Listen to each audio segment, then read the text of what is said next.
Ok, senhores, vamos dar início ao estudo do direito penal, voltado especificamente para o concurso do SEAP. E assim como eu faço na abertura da aula de direito processual penal, eu faço também nas aulas de direito penal. Eu começo o nosso estudo invocando o artigo 5º, inciso 39 da Constituição da República, que diz lá: não há crime sem lei anterior que o defina, nem pena sem prévia cominação legal. Uma proteção do indivíduo em relação ao Estado, que consta em nossa Constituição Federal. Aliás, duas coisas nunca faltam nas constituições do mundo inteiro.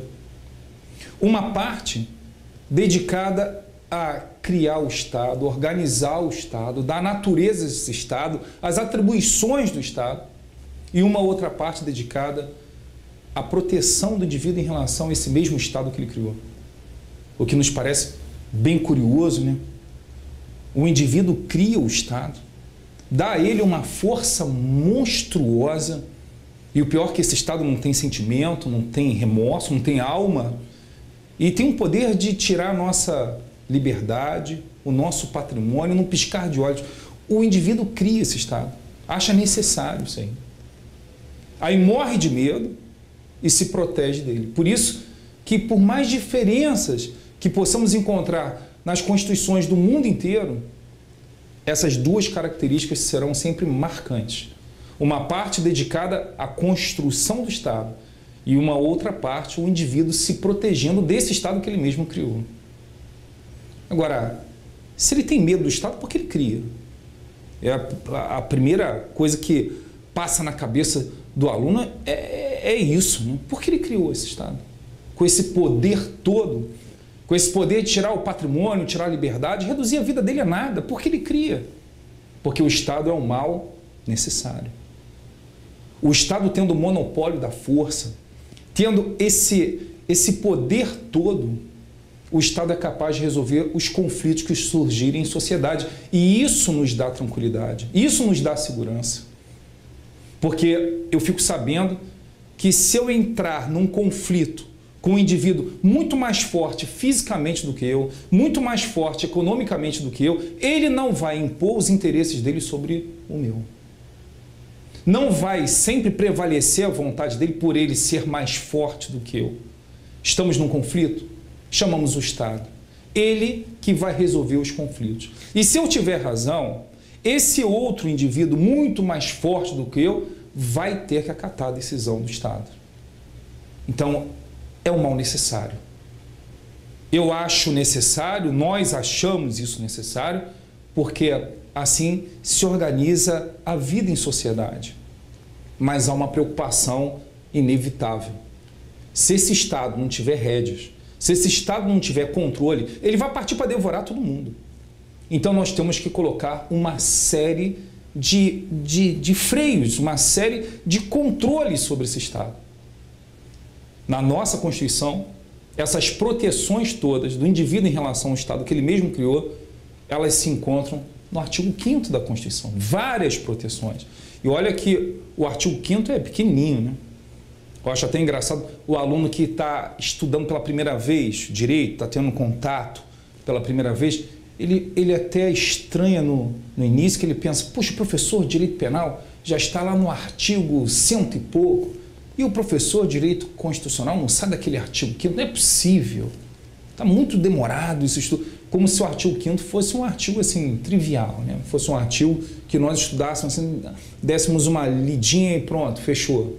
Como se fosse, por exemplo, um artigo 3º do Código Penal, bem tranquilo. Não, o artigo 5º dá trabalho, estudar essas proteções, e muitas provas elas são feitas assim, de direito processual penal, processo civil, direito administrativo, direito tributário, em cima do artigo 5º, com essas proteções todas. São proteções de natureza muito variada. Mas eu destaquei aqui uma proteção de direito penal, da nossa matéria, que abre a porteira para o nosso estudo, é o pontapé inicial para o nosso estudo de direito penal. Não há crime sem lei anterior que o defina, e não há pena sem prévia cominação legal. Olha a proteção. O Estado tem um direito de me punir? Tem. De tirar coisas sagradas para a minha vida, tirar meu patrimônio, tirar minha liberdade, algo sagrado? Tem. Mas o Estado só vai ter esse direito se ele tivesse sido dado por lei. O Estado não tem direito divino de punir ninguém. Se o Estado está se sentindo no direito de alguma coisa, então que invoque a legislação. No âmbito criminal, temos que apontar aqui, está na lei. Vou tirar a sua liberdade, vou tirar seu patrimônio, porque está aqui, ó, na legislação. Essa exigência de lei, nós chamamos de princípio da legalidade ou reserva legal. Eu sei que os professores de direito constitucional, eles costumam separar e fazem isso corretamente. Legalidade, ninguém é obrigado a fazer ou deixar de fazer alguma coisa, senão em virtude da lei. Reserva legal, não há crime sem lei anterior. Tudo bem, corretíssimo. Mas eu coloquei aqui como eu encontro nos livros de direito penal e nas provas. Eles colocam legalidade ou reserva legal. Não vamos discutir nas provas de direito penal se há diferença nesses termos, se os princípios eles são relacionados, mas não significam a mesma coisa, não são termos sinônimos. Não vamos discutir isso na prova. Ninguém discute isso na prova de direito penal. Vocês vão encontrar, sim, legalidade ou reserva legal. O Estado tem o direito de punir, sim, desde que isso esteja previsto em lei. Se não tiver na lei, o Estado não tem direito de punir ninguém.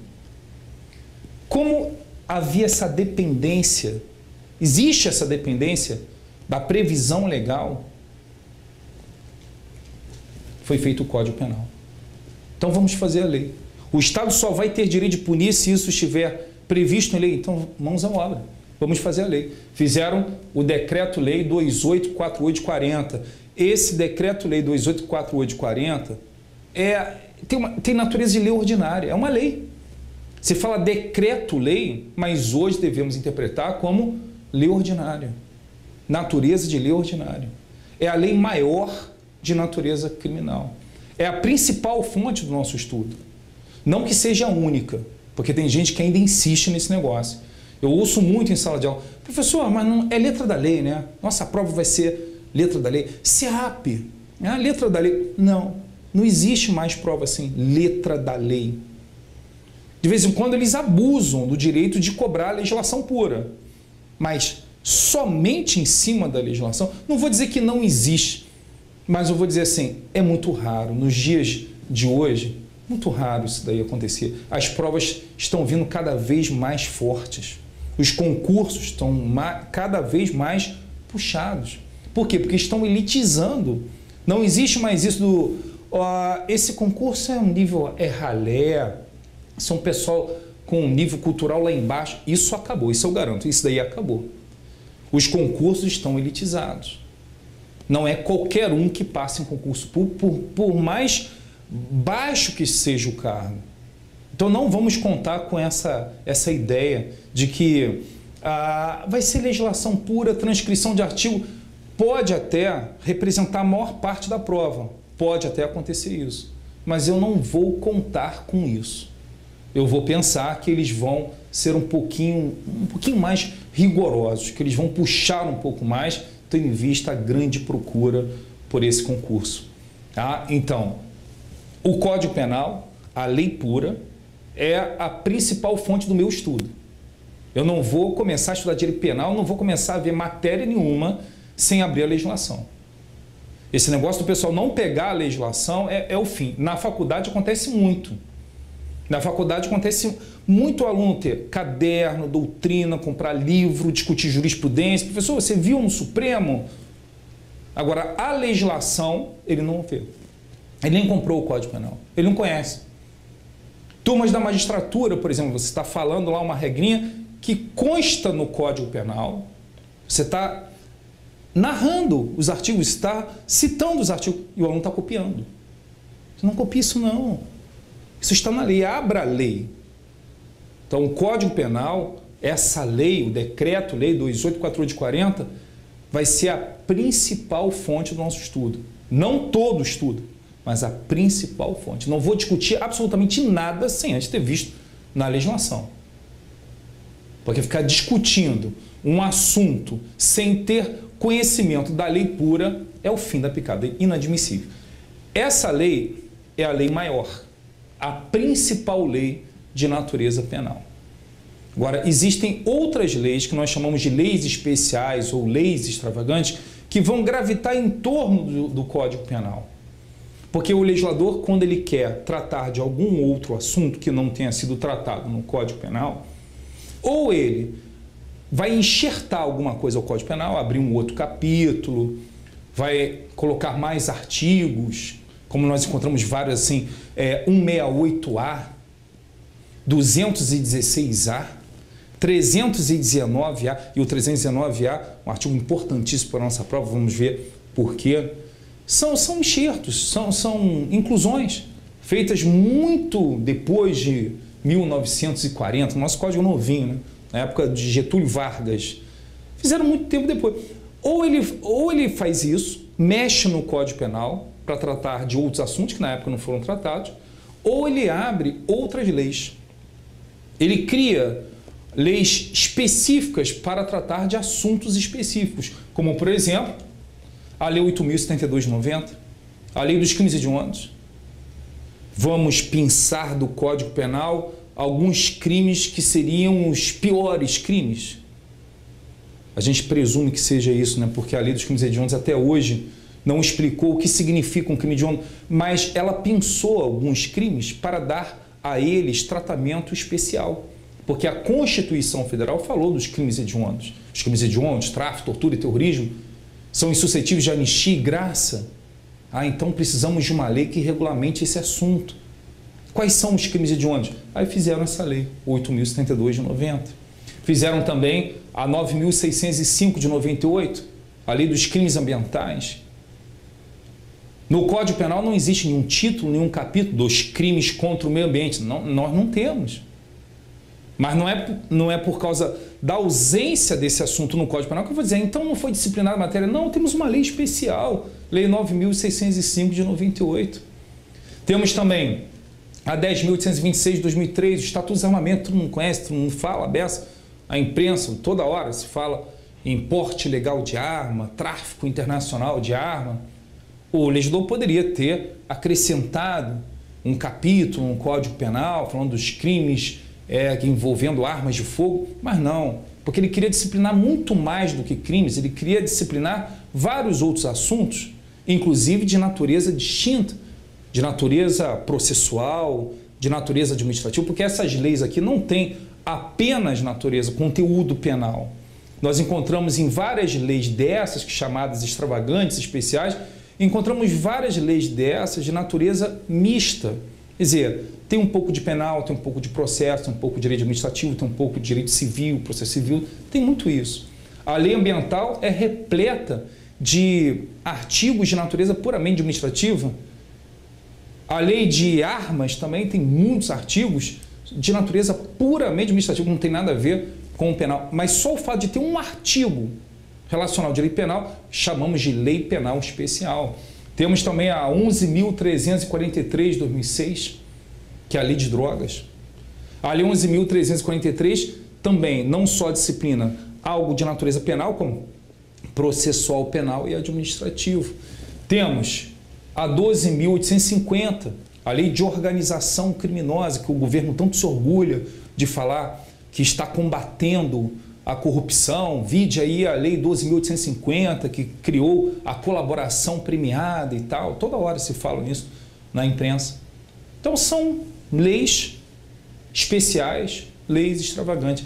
E qual é a que vai incomodar bem em nosso concurso?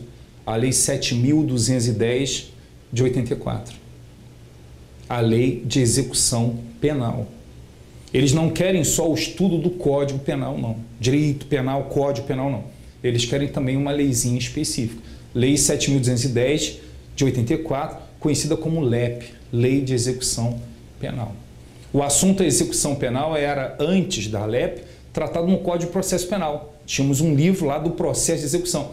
Depois pensaram, vamos cuidar desse assunto em separado, numa leizinha específica, quando fizeram uma grande reforma ao Código Penal em 84, fizeram a 7.210 de 84.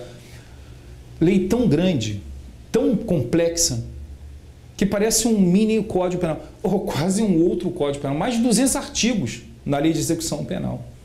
Mas o conhecimento das regras de direito penal vai favorecer demais o estudo não só dessas, como da própria Lei de Execução Penal. Por quê? Porque o Código Penal é a principal lei de natureza penal. A partir dela, nós vamos seguir as outras. Vamos enfrentar as outras como temos que enfrentar a Lei de Execução Penal. Mas vale aqui ressaltar o seguinte: essas leis, elas não somente tratam de assuntos que não foram tratados no Código Penal, não. Às vezes elas tratam de temas que foram também tratados no Código Penal, mas tratam de forma diferente. Por exemplo, eu posso ter uma regra do Código Penal a respeito da tentativa. E numa lei especial dizendo assim, a tentativa nesses crimes será regulada da seguinte forma, de uma maneira diferente de como foi prevista no Código Penal. Aí vai prevalecer o quê? A lei especial. Quando uma lei especial tratar de um tema que já foi tratado no Código Penal, prevalecerá a da lei especial.